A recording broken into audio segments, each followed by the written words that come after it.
On today's show, there are more than a few storylines around the Atlanta Hawks heading into the offseason. On today's podcast, we'll touch on 4 of the biggest ones with even more to come later on. We'll get into all that right now.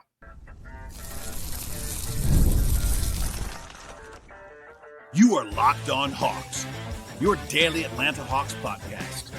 Part of the Locked On Podcast Network. Your team every day.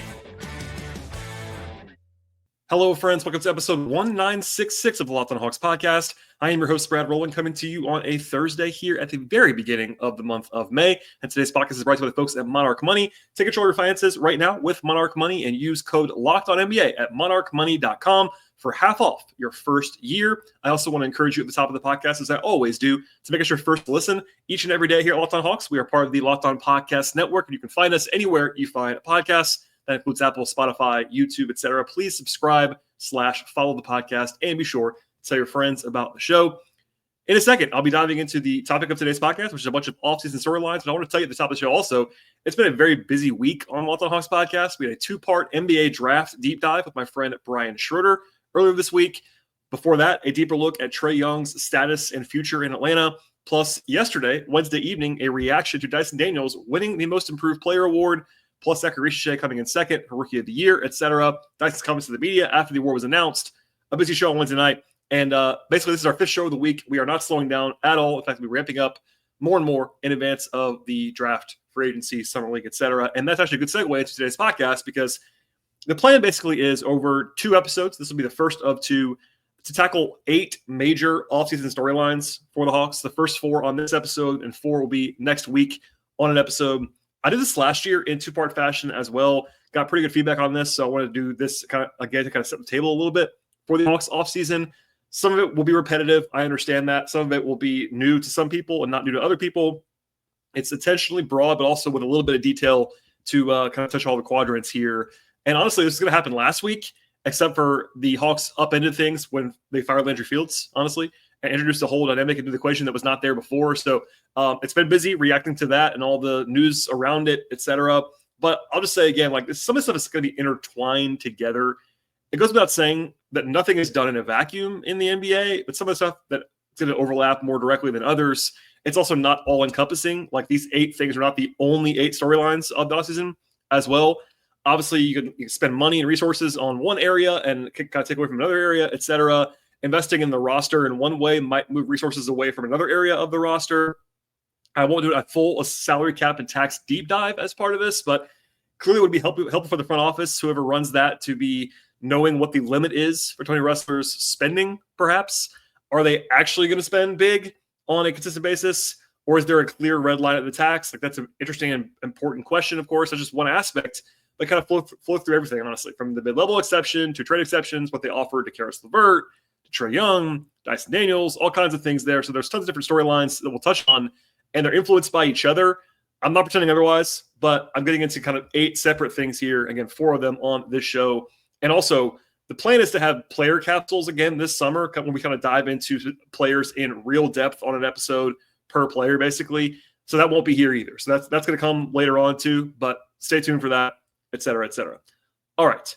These are not in order specifically, but they're kind of in some rough like timetable order for some of these. But the first one is happening first because it's both timely and very, very important to the future. And they have to move pretty quickly, in my opinion. And that's the decision who's going to actually run the basketball operations show in Atlanta. That's number 1 of the 8. One bit of news actually on this is that the front office stuff is ramping up to some degree. Like, it looks like 2 people are going to be leaving the front office that are kind of in the wake of the shakeup with Landry Fields. Not a surprise, by the way, that people would kind of leave when the GM is fired, but Chris Haynes reported first that Grant Liffman, who was hired as a scout and has been elevated to VP of basketball operations in the last year or 2, is now out in Atlanta. Liffman has a higher profile than most people in his job because he used to be a sports writer. Like, he has a big following because of that.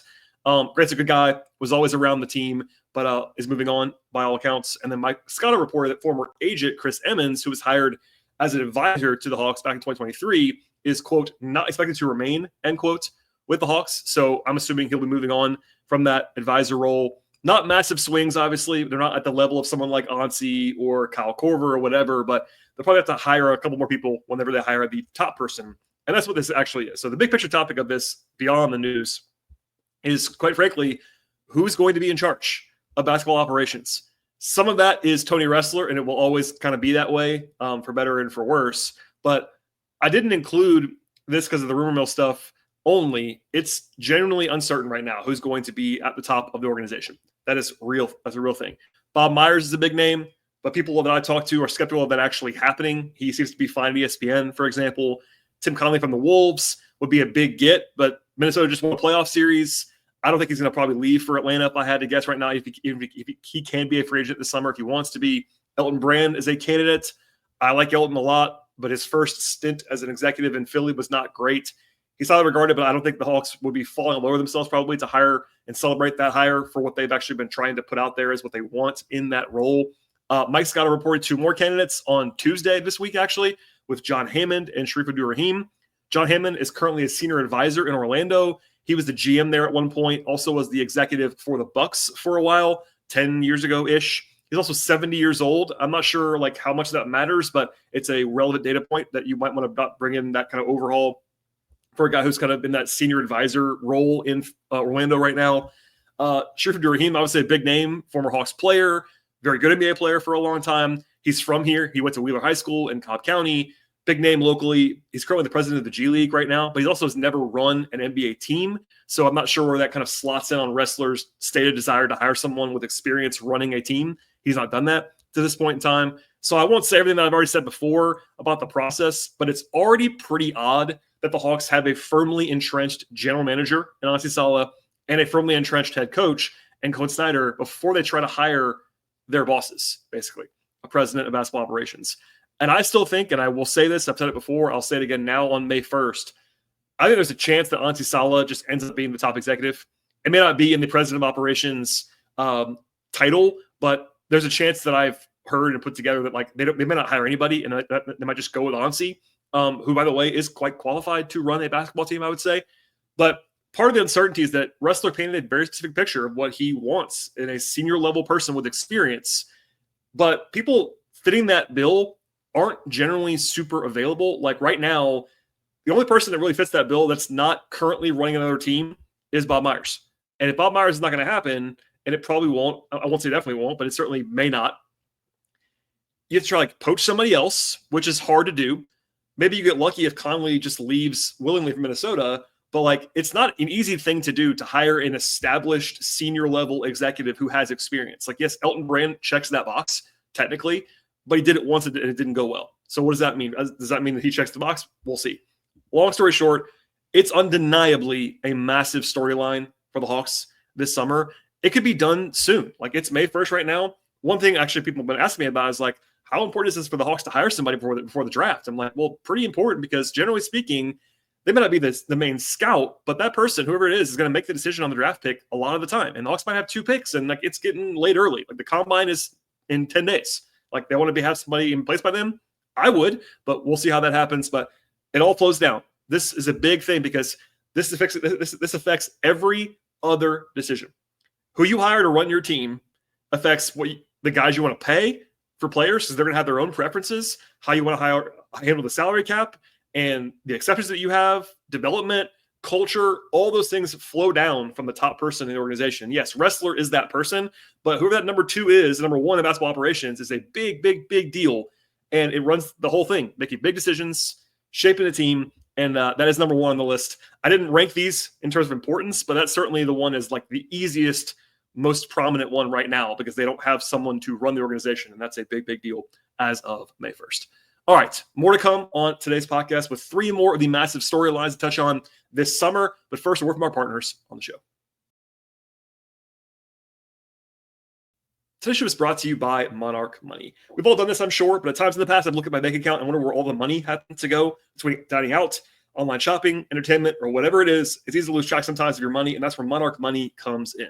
Monarch Money is your personal CFO, giving you full visibility and control over your finances, and it's not just a budgeting app. It's instead a complete financial command center at Monarch Money. You can track all of your accounts, your investments, and your spending in one place. You can stop just managing your money and start building wealth instead. When I started using Monarch, I realized how much money I was spending on food, for instance. It's just one example. Now I budget smarter and save more money in the process. Instead of juggling multiple apps, you can use Monarch to check your finances, track your spending, and even plan your long-term goals for you. And managing your money, if you want to, in conjunction with your partner, can be smoother than ever. You can track shared accounts and personal accounts, set goals, and stay on the same page without any of the stress. Take control of your finances right now with Monarch Money and use code LOCKEDONNBA at monarchmoney.com for 50% off your first year. One more time, that is monarchmoney.com. The code is LOCKEDONNBA for half off your first year.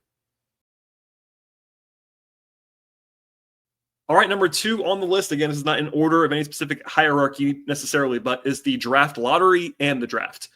This is always a storyline. I guess for some organizations, they may not have picks at all or whatever. It might be less of one, but the draft is always a centerpiece. If you don't make picks, you might make trades. It's kind of the start of the transaction cycle in the summer. The lottery is May 12th. The Hawks have the Lakers pick as number 22 overall. They probably will have the Kings pick, 93-ish% chance to be 13th. 3% chance or so to be 14th, and about 4% to be not getting the pick at all. So 96+% chance to actually have that second draft pick. So at least the clear planning would be to have 2 of the top 22 picks in the draft, and that's a chance to add young talent into the pipeline. I will always stress it's not always about, in fact, it's usually not about helping the team for this first coming season. Most rookies are not the best, but you want to add for the future to develop and have pieces to fill your roster slots later on. Of course, how to use those picks is up for debate and question, and we'll have much more coverage of that in the next 8 weeks or so. Again, I talked to Brian Schroeder earlier this week about a bunch of things to consider and players on a 2-part episode. But one of those topics on that show was like how wide the universe of players is that the Hawks could draft at either 13, 14, or 22. It's like 30 guys, I would say. They're like at least kind of in the mix at those 2 spots. So that's a pretty wide range of players that the Hawks could take. Last year, because they won the lottery, the range became like maybe 5 guys. This year, it's like 30. So that's a big difference in how you prepare for a draft. And by the way, again, I'll go back to the first one, but who's making the decision is a big, big factor. There are guys like Cooper Flagg who will be available, obviously, but it's a pretty wide range. And then there are philosophies, of course, like best available versus fit. I tend to lean to best available when tiering prospects up, and maybe if they're close together, fit might matter some, but I generally would like to take best available. The concept of being blocked, like most of the time, at least especially when you're not talking about point guards or centers, guys can play together. So it's like, oh, they already have a position X. Like that's not really how that works, generally speaking. Take the best players if they fit in your culture, in your system, etc. Just to name some names in no order. This is intentionally broad, but at guard, you have Jeremiah Fears if he falls. Kind of surprisingly, you got Jace Richardson, Kasper Yakashonis, LeBaron Philon, Igor Demon, Ben Seraph, Nolan Traore, Walter Clayton Jr., Cam Jones, and Boogie Fland. Some of those guys might not be in my top 25, but they're in somebody's top 25. So there you go. Also, a lot of the wings and forwards are very different positionally, but grouping them together a little bit. Con Kneppel, if he shockingly fell. You have Liam McNeely, Nate Clifford, Rasheer Fleming, Noah Essang, Carter Bryant, Yaxa Lindebor, Will Riley, Noah Penda, Hugo Gonzalez, Adu Thiero, Isaiah Evans, and Miles Bird. Again, not in any order and not always in my top 25. And then bigs, Derek Queen probably going to be gone, but he'll be talked about. Common Malawak, same thing. But Asa Newell, Danny Wolf, Thomas Sorber, Ryan Kalkbrenner, Janai Broom, et cetera, et cetera. That's like 30-ish guys that I just named, and there's probably even more than that. So keep in mind, broad stuff there. But the Hawks only have next year in 26 a swapped pick with the Spurs where it's only the worst of the 2 picks. That could be a decent pick, but still, and then don't have their own pick in the following year either. So you need to fill the pipeline with more talent if you can help it when you've overextended in the past on the DeJounte trade, all those things. But the draft is always a storyline, but probably even more so when you have 2 picks. Obviously, last year the Hawks were in the national conversation and number 1 overall. That became a big topic for obvious reasons. This year, less so. But when you have probably two picks in the top 22, it's a pretty big deal how you use those picks, either drafting guys, trading guys, etc. All right, number 3 is a broad one intentionally. And it's basically what are the next steps for the young core of players? It's a big summer for a lot of guys in the organization who are still developing. I won't go through them all in huge depth, but for instance, Jalen Johnson is on the older side of this group, but he's still only 23 years old. Like he's been around for a while, but he's very young. Mostly health for Jalen after he missed the second half of the season, but you hope he's back, ready to work on his game later in the summer, wrap up for training camp. He still has stuff that he can certainly improve on skill-wise. He knows that. They know that as a team. Always a big summer for young guys, generally speaking. Dyson Daniels just won most improved player, obviously, but still has some stuff he can improve on. He's already proven to be a great defender. That's not really up for debate. He's awesome there. But there are ways for him to develop on offense with the shooting, which you talked about on Wednesday. I would say also his ball handling and his creation ability, and maybe even like some 1-foot finishing. Like there's little things there, but Dyson's already come a long way, but there is more room to grow for him. Risacher obviously is the poster child for this, being number 1 overall pick last year, being just turned 20 years old. A big natural step forward probably in year 2 for him. Obviously, the pedigree is big for him. He already showed the shooting improvement this year, which is nice to see. But how much stronger is he going to get? That's a huge, huge factor. Where is his actual shooting baseline moving forward? How good? Like I think it's going to be good, but how good? Can he improve his ball handling and his individual creation abilities off the dribble, for instance? Growth is not always linear, and you can't just expect him to be making a huge jump, but clearly they're going to need him to be better next year. He'll play a lot of minutes, and that'll be very important for the team. And then more quickly, like you got Vít Krejci, you got Mo Gay, Kobe Buffkin, even Dom Barlow. Like Vít shot the ball really well this year. Still pretty young. Defensively, though, he slipped. What's his role going to be? Mo Gay was great later in the year defensively, and it's awesome on that end of the floor a lot of the time. But offensively, like, can he make it workable, basically, on that end of the floor? Buffkin's got to stay healthy. We all know that. He can't prove that until he proves it, but a skilled guy just has to stay on the court. Even Barlow, again, who they had the least amount of investment in, is just 22 years old. They signed him to a contract this year. He's super young. He may not even be on the roster, but if he is, like, he's a talented front court player. Depth piece, but still. I didn't even mention Okongwu, who's still pretty young, entering year 6. But a huge question there is, like, how real is the shooting improvement that Onyeka had at the end of the year? I think I talk to people about this a lot around the league. If Okongwu is the shooter that he flashed himself to be at the end of this last season, that opens up so many things for the Hawks. Team building wise, how you run your offense. And like, I don't know how real it is. I think he actually is a shooter now, but how good of a shooter, how aggressive of a shooter, because there are some guys at center who can stand out there and take shots. It's another tier entirely to have a guy who's like a real threat to fire away from 3-point range and take real volume and make real shots. That's a big distinction. So obviously, just beyond that, even more broadly, this is his first summer as right now, like the clear starter at center. Like, and this is a guy with pedigree. This is a top 6 pick in the draft not that long ago. So he's a talented guy. We understand the size limitations. I get all that, but like big summer for him. He's healthy, which he talks about in the exit interviews. He's been banged up a lot in the summers. Going to the summer healthy and skill development is not a small thing. I've said that about for years about guys, but just to say this, it's really, really helpful when young players finish the season healthy so that they can go into the summer healthy and get better. Not just rehab and get their bodies better, but like improve their games. And most of the guys on the Hawks roster, basically everyone except for Jalen and kind of Kobe, who's going to be back pretty soon anyway, are healthy at the end of the summer, which is a pretty big thing. So that was intentionally quick and broad, but a lot of the hope and optimism that a lot of Hawks fans have, and honestly, a lot of the stuff that the team has, is about internal development. That's not guaranteed to happen. Like, there's always this tendency, and I don't blame anybody for doing it, to just assume that every player that you like on your team is going to get better and better and better and better. And the hope is that's going to happen.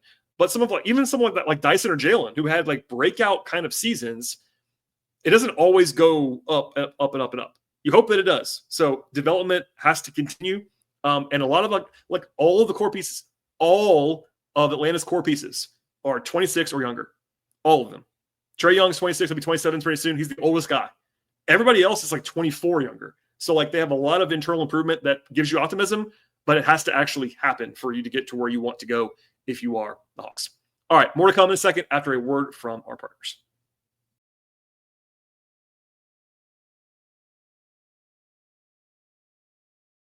All right, the fourth and final storyline for this episode is the extension negotiations for Dyson Daniels. The summer between your third season and fourth season is when rookie scale players, so first-round picks, can negotiate and then eventually sign if they want to extensions with their teams. Dyson is now in that summer between year 3 and year 4. Any deal he would sign this summer would not actually begin until the following season of 26-27, but they can lock it in now. And the Hawks have had a pretty interesting kind of like mixed record of rookie scale extensions in the recent past. Obviously, the front office has turned over recently, but even then, just to give some history on this, because this is an ownership level thing as well, this matters. Last year, they signed Jalen to a good extension that I liked a lot and looks even better now, I think. The year before, in 2023, they did sign Okongwu to an extension, but did not sign Saddiq Bey to an extension, which worked out pretty well on both counts. I think Okongwu's deal looks very favorable at this moment. In 2022, they signed DeAndre Hunter to an extension that basically no one in the league and the industry liked, including me. And then within 6 months, it looked like a bad contract. And by the end, to be fair, he played his way out of that and was able to be traded for pretty decent value. So that's a mixed review, but they signed that deal. I heard Tony was involved in that process, to say the least, but they signed it. There you go.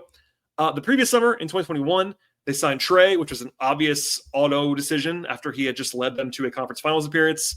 They also signed Kevin Huerter to an extension that they moved for positive value later on, notable. And then in 2020, they did not sign John Collins to an extension, but they did keep him in free agency the following summer as a restricted free agent. So I went all the way back to Collins because that's an example of what can happen here. You don't always have to sign the guy a year ahead because you do have match rights next summer if you don't. They haven't used those very much or really at all since Collins because Bey left, because Bey got hurt and all those things. But with Collins, they could have squeezed him even harder, but that was a valuable thing if you want to kind of go into that. So all that's to say, you don't have to sign Dyson a year ahead. I know fans will want that. I think if you can get a good deal done, you want to do that for sure. But there is a dividing line, and my philosophy on this is always the following. If I am the team side, which is what we cover most of the time on the podcast. If you're the team side, you only want to sign an extension a year ahead of time when you don't have to, if it is seen as team friendly. If you think you are getting a better value now than you will get next summer. If you don't want to do that, if you don't believe that, you don't sign it. Because with Dyson, look, I love Dyson. That's well chronicled. If you don't sign Dyson this summer, the only way he's going to make you look insane and get like the max next summer is if he blows up on offense and becomes like a really, really, really good offensive player. Would that be great for you financially? No. But would that be great for your team? 100% yes. And if that happens and he's worth the max, you just pay him the max. So it matters a little bit, but that's one example, but keep that in mind. So as for Dyson, by the way, this would have been the summer that AJ Griffin was actually extension eligible. That crashed out. He no longer play basketball, so that's obviously a weird decision. And then next summer would be Kobe Buffkin's draft class, but some more uncertainty with all of that. So Dyson's just 22 years old now. Obviously, the team loves him, as they should. Plenty of comparisons out there for his extension. The one that I have been using the most for very obvious reasons is Jalen Suggs of Orlando. And that's one that I think Dyson's agent / camp will and should point to. They're fairly similar players. Not exactly the same, but fairly similar players. Both guys were top 8 picks in the draft. Both guys are defense first guards with real pedigree. Like Dyson came from overseas, but obviously, and Suggs was a big time prospect. Real pedigree guys who were not like out of nowhere players. Who broke out in their third season. Suggs was looking a little bit shaky in the first 2 years. Dyson in New Orleans wasn't doing a whole lot. Both guys, year 3 was their big breakout, right before their extension negotiations opened. Suggs got 5 years and $150 million. So $30 million a year for 5 years, which is the exact same deal basically that Jalen Johnson signed. And that was a year ago in a lower cap environment. So basically, 5 for $150 now is not the same as it was a year ago. So like with inflation, not like the economic version of that, but like basketball version of that, when the cap is higher, it's not the exact same percentage of the cap. This is why I tend to use percentage of the cap a lot. Anyway, the previous year, Devin Vassell and Jaden McDaniels got about 5 years for $130. Again, lower environment even still than Suggs. Those guys are more wings than guards. But Vassell more offense leaning, McDaniels more defense leaning. Both guys, though, are clearly like like good players, but role players, not stars, role players. And they both got $26-ish million a year 2 years ago. So with proper like cap adjusted inflation, that's $30 or more million in the current environment. Keep that in mind. So if you're the Hawks, you could reasonably point to the fact that most of the time, not always, most of the time, defense does not get you paid as much as offense does. Now, there are exceptions to that, but that's a real reality most of the time. There also is a difference historically in rookie scale extensions like this for high pedigree players who were drafted high, like Dyson, like Suggs, or for people that are not prospects on that level the whole way. Like, for example, or like veteran extensions, for instance. Like Lou Dort is one that Hawks fans will point to because they want Dyson to sign for cheap. I get it, whatever. Lou Dort was undrafted. So he was working off of a not first round pick. It was a different cycle. And yeah, he got like $18 million a year. Now that deal is incredibly cheap for the Thunder. Even if I'm actually probably not the biggest Lou Dort fan in the world, but like that's not a comparison that I would buy into if I am a rational actor in the market. Like it's not a comparison. Same with Alex Caruso, who I was asked about recently. Caruso was signing his like third or fourth contract. It's not the same thing. Same with Herb Jones, by the way, who was a second round pick, signed a super discounted deal that the Hawks would like obviously just die to have, but like that's not a realistic option to offer Dyson Daniels. So you can obviously see what you want to see here for a player that does have offensive flaws. He absolutely does. And that's sometimes challenging, but I will be surprised, not shocked or impossible, but I'll be surprised if a deal gets done that does not pay him $25+ million a year. Now, again, I said if a deal gets done, which is not a guarantee that happens. If the Hawks won't go beyond $20 million a year or whatever, I don't think Dyson's going to sign that. And if he does, obviously the team would celebrate in the streets if that happened. But I would guess that probably doesn't happen based on the very obvious comparisons.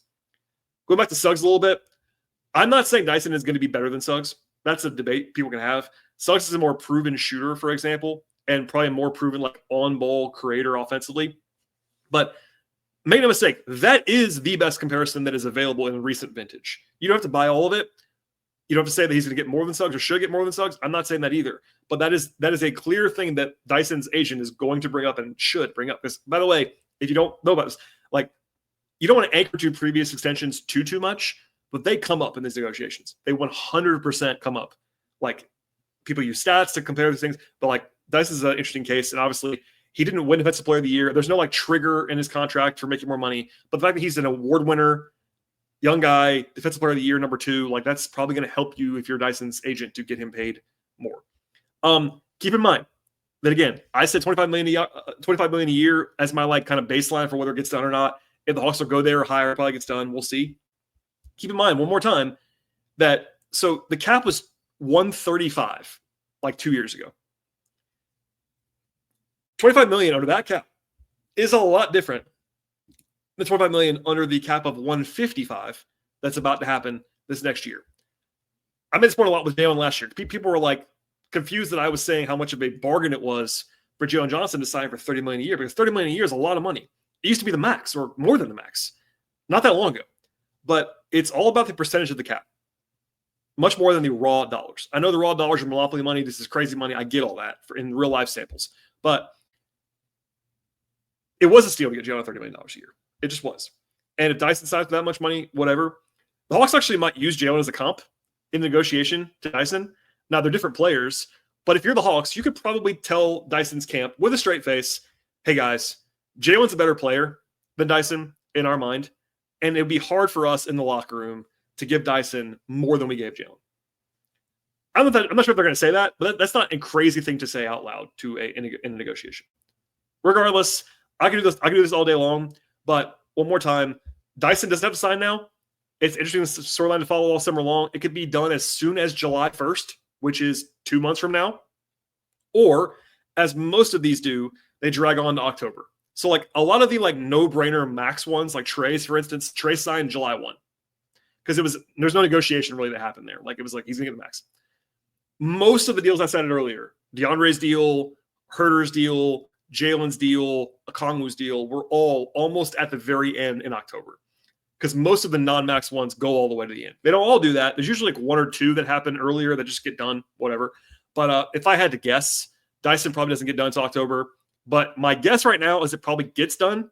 Both sides have reasons to want to get done. Same thing with Jalen as last year. I won't repeat myself the entire time, but yes, Jalen took less than he maybe could have gotten. But also in raw life-changing dollars, if you can lock in $150 million at age 23, there's a lot of real-life incentive to that. And if you're Dyson Daniels, if you can lock in 5 for 125 or whatever it's going to be, that is life-changing, family-changing money, which does matter in the circumstance. So all that said, that'll be a fun storyline to follow, and we'll get into that much, much more, especially when the window opens starting in July. All right, everybody, that is 4 of the 8 storylines I'll be highlighting. Again, 4 more to come, probably next week at some point. But they're not like time sensitive, so they're independent. That'll be coming. One more time, I would encourage you to listen to all the shows from this last week and last week. It's been like an 11-show 2-week period between Landry getting fired, Tyler Jones came on, Brian Schroeder came on, news, awards, rumors, all this stuff. So it's been very busy, and we're going to stay busy all the way into May, into June, into July. So please subscribe anywhere you find your podcasts, Apple, Spotify, as well as Overcast. Also follow us on YouTube if you want to watch us on the video side. If you're a video watcher, that's great. It would also help me tremendously if you would also subscribe and download on audio. Same goes for the audio listeners. I personally am an audio listener to podcasts, but if you want to like the show on YouTube, subscribe on YouTube, that'd be awesome as well. Comment there. I'd say, of course, active comment portal if you want to just leave some feedback. Also follow me on Twitter/X at BT Rowland. Follow the show at Locked On Hawks. I am on Blue Sky at BT Rowland. I'm also, my extra kind of written work and extra audio stuff is at patreon.com/BT Rowland. All right, everybody, enjoy your Friday, enjoy your weekend, and we'll see you all next time.